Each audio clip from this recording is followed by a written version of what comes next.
आज का हमारा टॉपिक है लेक्चर नंबर 97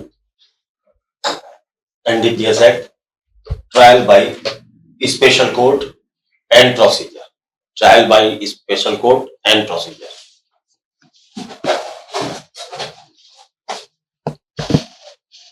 तो अब हम स्टार्ट करते हैं अपना topic without waste of time. ज्यादा लेक्चर को लंबा नहीं खींचना, बल्कि जल्दी से जल्दी आगे बढ़ने की कोशिश।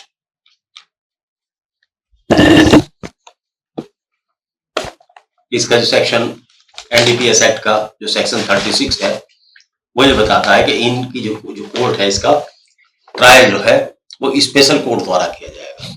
क्या है? इन केसेस का ट्रायल स्पेशल कोर्ट द्वारा किया जाएगा, अर्थात जज साहब का नोटिफिकेशन होगा, गवर्नमेंट नोटिफिकेशन करेगी, जो सरकार नोटिफिकेशन करेगी, उस नोटिफिकेशन के तहत स्पेशल जज की पावर दी जाएंगी और स्पेशल कोर्ट ही उन केसेस को, मैक्सिमम कॉमर्शियल क्वांटिटी की केसेस को और इंटरमीडिएट की केसेस को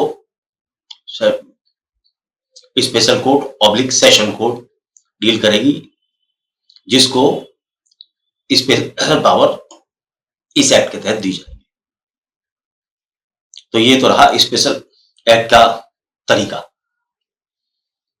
अब दूसरी बात इसकी सुन ले, इसमें जितने 3 साल तक के केसेस हैं, वो जितने भी हैं ऐसे मजिस्ट्रेट को जिसको स्पेशल पावर कोर्ट डेजिग्नेट करेगी, देगी, ऐसे लोग जो हैं 36 के 36A में ऐसे मजिस्ट्रेट जो है जो 3 वर्ष तक के हैं, वो मजिस्ट्रेट साहब के साथ, अर्थात स्मॉल क्वांटिटी के मजिस्ट्रेट साहब के पास चलेंगे। और जो वैसे वाले केस है जिनमें 3 साल से ऊपर की सजा है, वो स्पेशल कोर्ट में चले। पहला प्रोविजन, अब ये सारे प्रोविजन 36 के में दिखाए जाएंगे। 36 केस को स्पेशल सेक्शन समझे, ट्रीट करें, इसको डील करें। 36 के नंबर 1 बात, पहली बात हो गई कि 3 वर्ष तक के मजिस्ट्रेट साहब के पास। दूसरी बात, पहला रिमांड जिसके बारे में ये सेक्शन कहता है,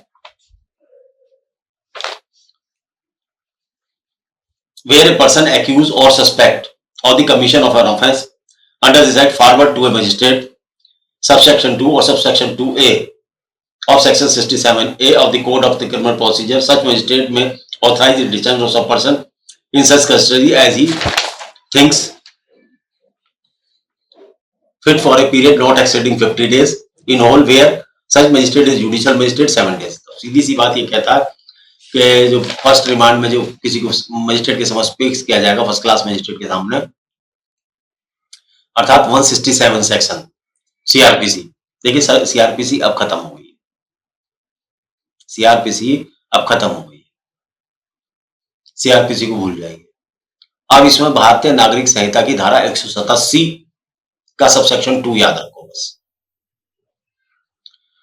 167 जो सेक्शन है, 167 की 2 का जिक्र जिसका 36A में आया, अब इसकी जगह 187 2 याद रखें। अर्थात पहले रिमांड मजिस्ट्रेट के सामने दिया जाएगा, वो 15 दिन तक का डिटेंशन, 15 दिन से कम का 14 दिन तक का डिटेंशन कर सकता है। अगर वो एग्जीक्यूटिव मजिस्ट्रेट है कोई जिसके सामने सस्पेक्ट को फॉरवर्ड किया जाता है, तो 7 दिन का रिमांड देगा। यदि मजिस्ट्रेट को लगता है कि मामला जब पूरा नहीं हो पा रहा 15 दिन में, तो वो मजिस्ट्रेट को लगता है कि भाई, तो वो मजिस्ट्रेट जो कॉम्पिटेंट ऑफिसर है, अर्थात स्पेशल कोर्ट है, वहां उस मुकदमे को भेज सकता है, ऊपर भेज देगा कि भाई अगला जो है वहीं पे पेश करना, अगली डेट पे पहला रिमांड मुझसे ले जाओ, और ऊपर जो है अगली डेट पे स्पेशल जुडिशियल ऑफिसर को पेश करना, स्पेशल ऑफिसर। तो स्पेशल न्यायालय में ये मामला फिर वहां भेज दिया जाएगा। उसके बाद में स्पेशल न्यायालय में भेजने के बाद में, यहां अब जरा सा एक बात सुन लो, ये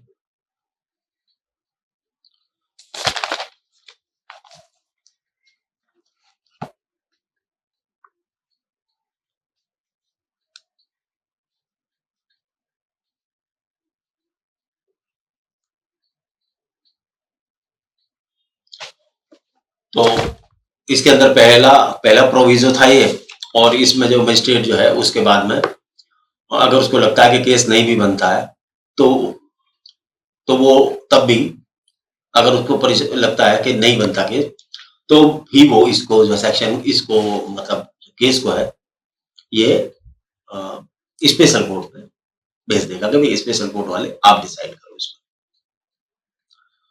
तो इसमें जो है जो पावर इस 167 में दी गई थी वो सेम पावर जो है वो कोर्ट वाली कोर्ट भी उसमें पावर स्पेशल जज वो ही पावर यूज करेगा जो 167(2) में दी गई थी, लेकिन अब हम इसको पढ़ते हैं 187 की पावर फिर वो वाले मजिस्ट्रेट साहब यूज कर लेंगे।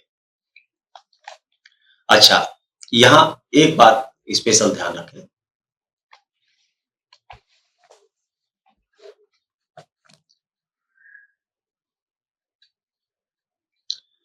धारा 19, 24 और 27A के अपराध तथा इंटरमीडिएटरी क्वांटिटी के और कॉमर्शियल क्वांटिटी के जो केसेस हैं उनके अंदर पीरियड ऑफ जुडिशियल कस्टडी 180 दिन का होगा। पीरियड ऑफ जुडिशियल कस्टडी 180 दिन का होगा, जो वैसे 90 दिन का होता है और केसेस में 90 दिन मैक्सिमम होता है। अगर आईपीसी वगैरह के केस देखे जाए तो उसमें 90 डेज का होता है। 167 की तो बात ही मत करो, अब तो ये बात करो कि 187 में जो प्रोसीजर होता है कॉग्निया उसका custody period judicial custody period वो 90 डेज है, वो इस केसेस में नार्कोटिक ड्रग्स में 180 दिन का होता है। तो ये आप दिमाग में रहना चाहिए कि नार्कोटिक केस में जो 187 का पीरियड है वो जो है 180 दिन होगा। एक और बात, यदि इस कोर्ट का पब्लिक प्रोसिक्यूटर अपनी रिपोर्ट बनाता है और कहता है कि जी 180 दिन में इन्वेस्टिगेशन नहीं पूरा हो सकता, तो ये कस्टडी पीरियड साल भर तक का भी बढ़ाया जा सकता है। चार्जशीट दाखिल करने का जो इसका प्रोविजन है मैक्सिमम केसेस में 90 दिन या 60 दिन होता है यदि मुलजिम जेल में होता है, लेकिन इसके अंदर 180 दिन का प्रोविजन रखा गया है। सेक्शन है इसका 36A में, और 36A का सब सेक्शन 4 में ये जो है 180 दिन रखा गया है। साथ साथ इसमें यह भी लिखा है यदि 90 दिन में इन्वेस्टिगेशन नहीं होता है और पब्लिक प्रोसिक्यूटर एक रिक्वेस्ट करता है, एक रिपोर्ट पेश करता है मजिस्ट्रेट साहब के सामने, एप्लीकेशन देता है कि जी 180 दिन में इन्वेस्टिगेशन नहीं होता, तो वो पीरियड 1 साल तक के लिए बढ़ाया जा सकता है। मैं आपको एक बार उसको जरा सा एक लाइन पढ़ देता हूं, आपको पता लग जाए। ये प्रोविजो है 4 का, provided that if it is not possible to complete the investigation within the period of 180 days, the special court may extend the said period up to 1 year on the report of the public prosecutor, indicating the progress of investigation and specify the reason for the detention of the accused beyond the said period of 180 days। तो यह साल भर limit कर दी इसकी, साल भर के अंदर चार्जशीट दाखिल कर सकते हैं, जबकि बाकी केसेस में 90 दिन होती है। ये ध्यान रखें, ठीक है। इस केसेस में एनडीपीएस के केस में वो भी specially section 19, section 24, section 27A और बाकी सेक्शन जो कॉमर्शियल क्वांटिटीज के हैं, कॉमर्शियल क्वांटिटीज प्लस ये 3 सेक्शन। ये क्या सेक्शन है ये भी मैं बताता हूं। सेक्शन 19 है जब किसान को लाइसेंस दिया जाता है खेती करने का और वो उसमें से माल की चोरी कर लेता है या माल गमन कर लेता है, माल का गमन कर लेता है, एम्बेजलमेंट कर लेता है, या जो व्यक्ति इस तरीके का माल जो होता है एनडीपीएस का वो विदेश भेजता है उसको, ऐसे व्यक्ति 27A जो ऐसे अपराधियों की आर्थिक सहायता करते हैं या उन्हें शरण देते हैं, तो वो मुकदमे प्लस कॉमर्शियल क्वांटिटीज के और इंटरमीडिएट कंट्रीज के मुकदमे में ये ट्रायल जो है, ये कोर्ट जो है डिटेंशन पीरियड ऑफ एक्यूज साल भर तक कर सकती है, लेकिन प्रोविजन 180 दिन तक का है। लेकिन यदि इन्वेस्टिगेशन पूरा नहीं होता और पब्लिक प्रोसिक्यूटर रिक्वेस्ट करता है, अपनी रिपोर्ट दाखिल करता है, तो ये पीरियड 180 दिन का भी, 180 दिन से साल भर का भी किया जा सकता है। तो ये तो रहा गुरु जी। अब इसका आपको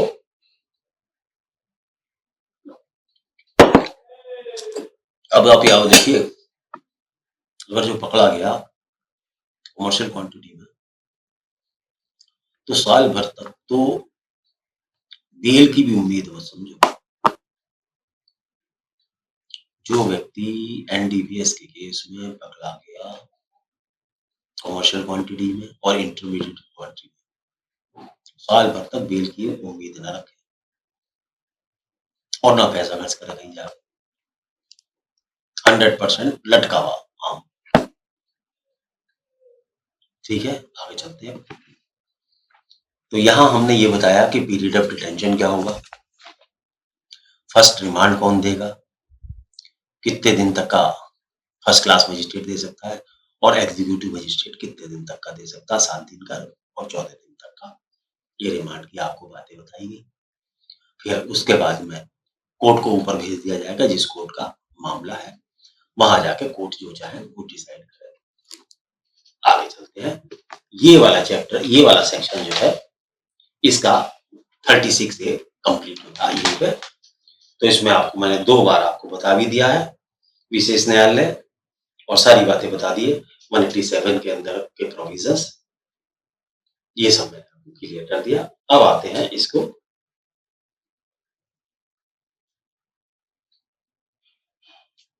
इसका एक सेक्शन 5 और बता देता हूँ, सब सेक्शन 5 जो है, जहां कोई किसी काम का उपबद्ध नहीं है कि सजा कितनी होगी, और उसमें दे नहीं रखा 15, 16, 17, 18, 19, 20, 21, 22, 23, 24, 37 में नहीं दे रखा, तो वहां इस सेक्शन के अंदर 3 वर्ष तक के कारावास में, 3 वर्ष तक के जो कारावास है उनका समरी ट्रायल हो सकेगा। सॉरी, ये सेक्शन ये था, जितने भी केसेस हैं जो स्मॉल मात्रा के हैं, स्मॉल मात्रा में चरस, गांजा, अफीम बरामद हुई है, उनके अंतर्गत जो है इसमें समरी ट्रायल चलेगा। इसके अंदर क्या है, समरी ट्रायल चलेगा। वहां तो चलेगा, स्पेशल कोर्ट में तो स्पेशल ट्रायल चलेगा, लेकिन उसमें समरी ट्रायल चलेगा इस बाकी केसेस में। तो ये तो हुआ पूरा सर। अब आगे आ जाओ, अब आ जाओ सीधा 37 सेक्शन 37। बाकी कुछ, बाकी मेरे आपके लिए इंपॉर्टेंट नहीं थे, इसलिए नहीं बता रहा मैं। वो आप देख लेना, छोटे मोटे सेक्शंस हैं, तो उसको बताना मैं उचित नहीं समझ रहा इस समय यहाँ पे, क्योंकि जो चीज आपको फायदा नहीं, तो पूरा एक पढ़ाने से मेरा टाइम खराब होता जाता है। 3 सेक्शन है, कुछ नहीं है, डेड लाइन के सेक्शंस हैं, कुछ नहीं है इनके अंदर, ज्ञान की बात नहीं है कोई खास, मुझे देख लेना आप। सेक्शन 36 है, 36 गए, 36 गए, एक ही है, ये सब आप देख लेना। 37, इस केस के अंदर जितने भी अपराध होंगे सब कॉग्निजेबल होंगे। Cognizable means where police can arrest a person without warrant, no permission of magistrate required, अर्थात कॉग्निजेबल केस होंगे। दूसरा, सारे ऑफेंस नॉन वेलेबल होंगे, सारे ऑफेंस नॉन वेलेबल।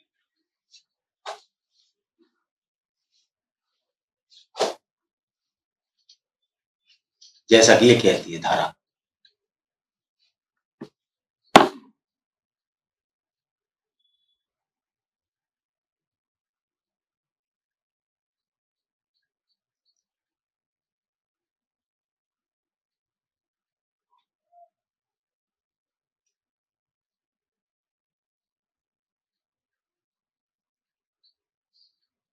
अब आगे चले, ये धारा कहती है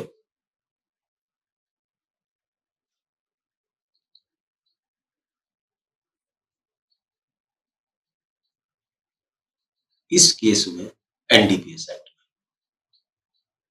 में स्मॉल क्वांटिटी की बात नहीं कर रहा हूं। वैसे तो इसने तो लिखा कॉग्निजेबल नॉन कैपिटल, लेकिन आगे इसको क्लियर किया उन्होंने। सेक्शन 19, 24, 27 से और कॉमर्शियल क्वांटिटी या इंटरमीडिएटरी क्वांटिटी के जो मामले हैं, वाणिज्यिक मात्रा से संबंधित जितने भी मान रहे, ये तो कॉमर्शियल क्वांटिटी कहती है, इंटरमीडिएट का डिस्कस नहीं है ये। कॉमर्शियल क्वांटिटी के जो मामले हैं उनमें बेल पब्लिक प्रोसिक्यूटर को सुने बगैर नहीं दी जाएगी। यदि वो इसकी अपोज करता है तो बेल को कंसिडर, उसकी अपोजिशन को कंसिडर करना चाहिए जज साहब को।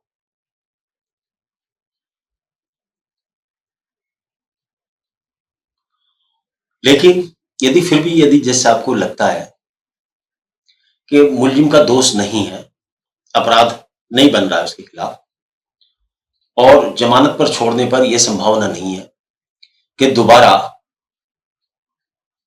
मुलजिम वही अपराध रिपीट नहीं करेगा, तो न्यायालय बेल कर सकता है।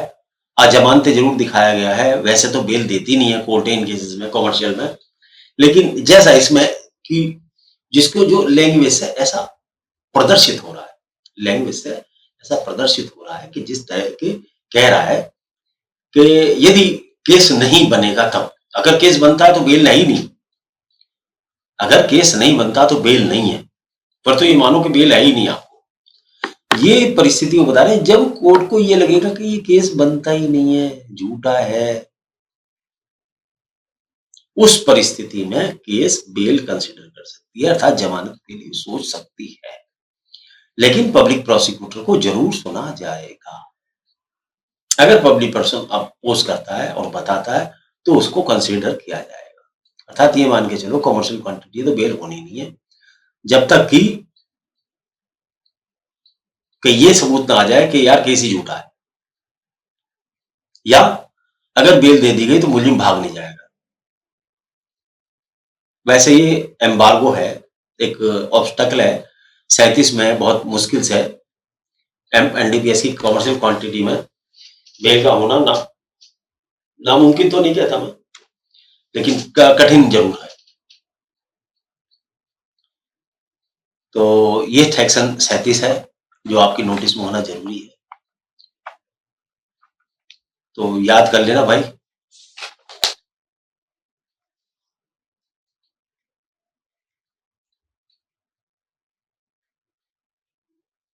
उन्नीस, 24, 27 और बाकी सेक्शन जितने भी कॉमर्शियल क्वांटिटी है उनके अंदर 15 से लेकर 30, 31 तक, उनमें किसी में भी बेल का प्रोविजन नहीं कहता ये।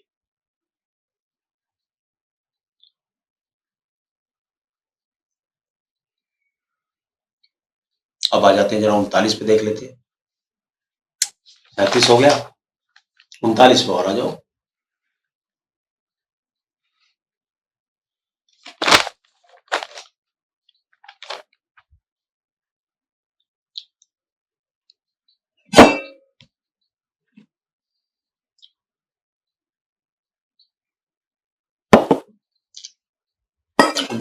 डेढ़ मिनट में खत्म करता हूँ 39 को। जिन केसेस में केवल आदमी कंज्यूम करता हुआ, पीता, इस्तेमाल करता हुआ पकड़ा जाता है केवल, और स्मॉल मात्रा के केसेस है उनमें प्रोबेशन हो सकता है। इंटरमीडिएटरी में प्रोबेशन नहीं हो सकता, उसमें प्रोबेशन होता है जैसे 39 कहती है।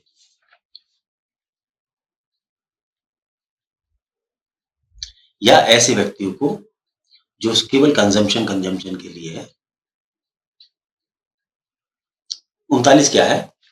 Power of the court to release certain offenders on provision. Power of the court to release offender small quantity वाले जो 2-2, 4-4 ग्राम वाले हैं उनके लिए ये पावर देती है कि हो सकता है, या उसको सुधार गृह, जिसे एक सुधार गृह बोलते हैं, क्या बोलते हैं, रिहेबिलिटेशन सेंटर या नशा मुक्ति केंद्र भेजा जा सकता है। वहां पे जाकर उसको सुधारने की कोशिश की जा सकती है। ऐसा प्रोविजन ये बताता है।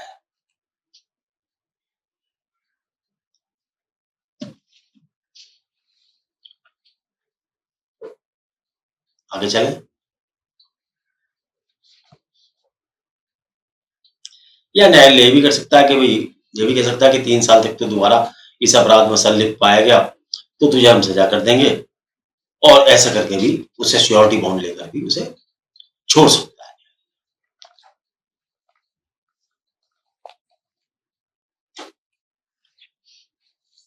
मेरे पास भी 10 मिनट है। तो मेरा विचार क्या है कि मैं आपको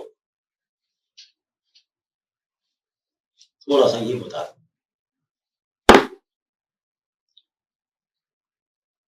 आगे कौन कौन से सेक्शन इंपॉर्टेंट है जॉब पर। इसका एक बार रिपीटेशन कर दूंगा और वो सेक्शन आपको बता देता हूँ, फिर उन्हें अगले लेक्चर में स्टार्ट करूंगा, क्योंकि अभी करूंगा तो फिर रिदम टूट जाएगा मेरा। देखिए, अब जो सेक्शन स्टार्ट हो रहा है वो प्रोसीजर का स्टार्ट हो रहा है। यहाँ मैं आपको बता दूं कि एक बार आप अगला लेक्चर अगर सुने आप, तो उससे पहले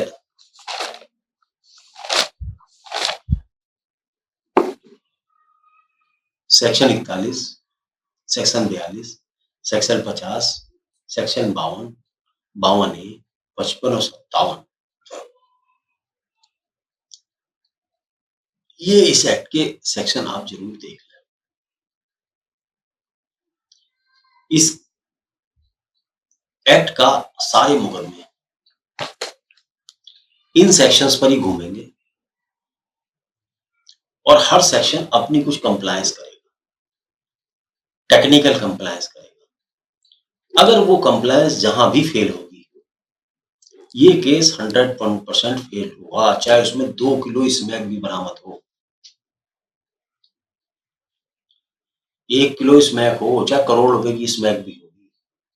हेरोइन 1 करोड़ रुपए की है, स्मैक है, हशीश है, चाहे करोड़ रुपए की है, तो भी वो फेल हो जाएगी यदि इस एक्ट की कंप्लायंस नहीं करेगी। सारी कंप्लायंस मैंडेटरी है, सारी कंप्लायंस मैंडेटरी है, जिनको पुलिस को करना बहुत अनिवार्य है। अगर आप वो कंप्लायंस नहीं करते तो सारा का केस फेल हो जाएगा। इसलिए इसको मिक्स नहीं कर रहा। ये जो पोर्शन था ये पहले वाले के साथ जुड़ा हुआ है। प्रोसीजर को मैं अगले लेक्चर से चालू करूंगा ताकि उसका एक पोर्शन कम से कम 3-4 सेक्शन में एक ही दिन में आपको क्लियर कर सकूं।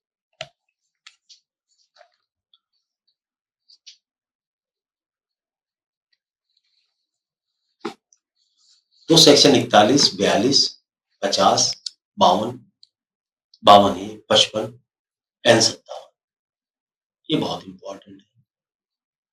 इनके अंदर जो पुलिस ऑफिसर्स मुलजिम को अरेस्ट करने जाते हैं, तलाशी लेने जाते हैं, माल को जब्त करते हैं, उसके लिए क्या प्रोसीजर होगा, एसएचओ को कैसे माल दिया जाएगा, माल खाने में कैसे एंट्री होगी, माल खाने में कैसे माल को रखा जाएगा, रिपोर्ट एफएसएल से कैसे हासिल की जाएगी, ये सारा का सारा प्रोसीजरल लॉ जो मैंडेटरी है वो बताने की कोशिश मैं आपको करूंगा अगले लेक्चर में। अब मैं इसको एक बार तो मैं दोबारा से आपको हल्का सा रिपीटेशन देता हूं।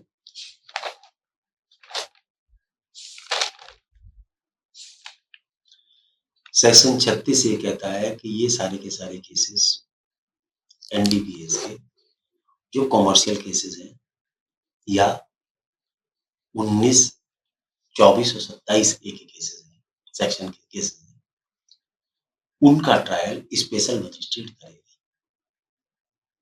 और रिमांड के संबंध में उसको वही पावर होगी जो 187(2) में दी गई है। अब 187(2) सीआरपीसी की जगह आप यहाँ ये पढ़े भारतीय नागरिक सुरक्षा संहिता में दी गई। पहला रिमांड मजिस्ट्रेट के सामने पेश किया जाएगा। मजिस्ट्रेट साहब जो हैं उसमें 14-15 दिन का रिमांड दे सकते हैं। और उसके बाद में अगर मजिस्ट्रेट साहब नहीं है तो दूसरा कोई अगर मजिस्ट्रेट मिलता है, अगर फर्स्ट क्लास मजिस्ट्रेट नहीं है, फर्स्ट क्लास मजिस्ट्रेट नहीं है और कोई एग्जीक्यूटिव मजिस्ट्रेट है, तो वो केवल 7 दिन तक का रिमांड दे सकता है। अगर किसी परिस्थिति में या मजिस्ट्रेट को ऐसा लगता है कि इस मुकदमे को स्पेशल कोर्ट में भेज दिया जाए क्योंकि स्पेशल कोर्ट से संबंधित है या उसकी नजर में अपराध नहीं बनता, तो ये नहीं है कि वो उसे बेल पे छोड़ दे या कुछ कर दे, वो उस केस को जो है स्पेशल कोर्ट को ट्रांसफर कर दे, स्पेशल कोर्ट को भेज देगा क्योंकि स्पेशल कोर्ट का ही अधिकार है। यहां ये और बता दें, स्पेशल कोर्ट से तात्पर्य उस कोर्ट से है जिसको नोटिफिकेशन के द्वारा स्पेशल कोर्ट बनाया जाता है। नंबर जैसे ये मुकदमा स्पेशल कोर्ट को भेजा जाता है तो स्पेशल कोर्ट जो पावर 187 187(2) में मजिस्ट्रेट को प्राप्त है रिमांड वगैरह की, उन्हीं पावरों को वो भी यूज करेगा। लेकिन उसकी पावर एक और है, बस ये इस सेक्शन के मतलब इस केस में कि वो जो है मजिस्ट्रेट साहब, सॉरी सेशन जज साहब, special court always session court होगी, सेशन जज वाली पावर जो सेशन जज के योग्यता वाले अधिकारी हैं वो इसे डील करेंगे।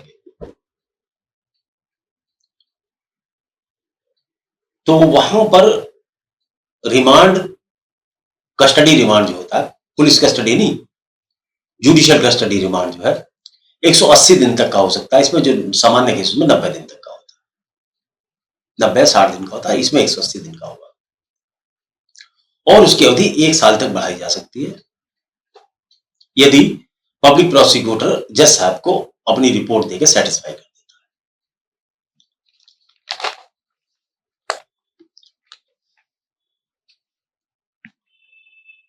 और पुलिस रिपोर्ट पर कॉग्निजेंस ले सकते हैं ये जज साहब, और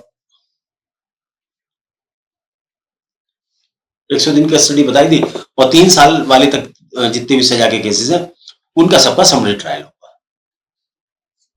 37 सेक्शन कहता है इसके सारे सेक्शन जो है स्मॉल क्वांटिटी को छोड़ दो तो कॉग्निजेबल और नॉन वेलेबल होंगे, और इसमें 19, 24, 27 और सेक्शन जो भी उसके हैं कॉमर्शियल क्वांटिटी के जो चैप्टर 4 में दिए गए हैं उन सब के अंदर जो है, जैसे मैंने बताया था 15, 16, 17, 18, 19, 20, 21, 22, 23 ऐसे बताए ना, वो सारे के सारे सेक्शंस जो है कॉमर्शियल क्वांटिटी में पहले प्रोसिक्यूटर को सुना जाएगा, बिना प्रोसिक्यूटर के सुने बेल कंसिडर नहीं की जाएगी, बेल का कोई कंसिडरेशन नहीं होगा। हाँ, यदि केस नहीं बनता है तो बात अलग की है, अदरवाइज नहीं।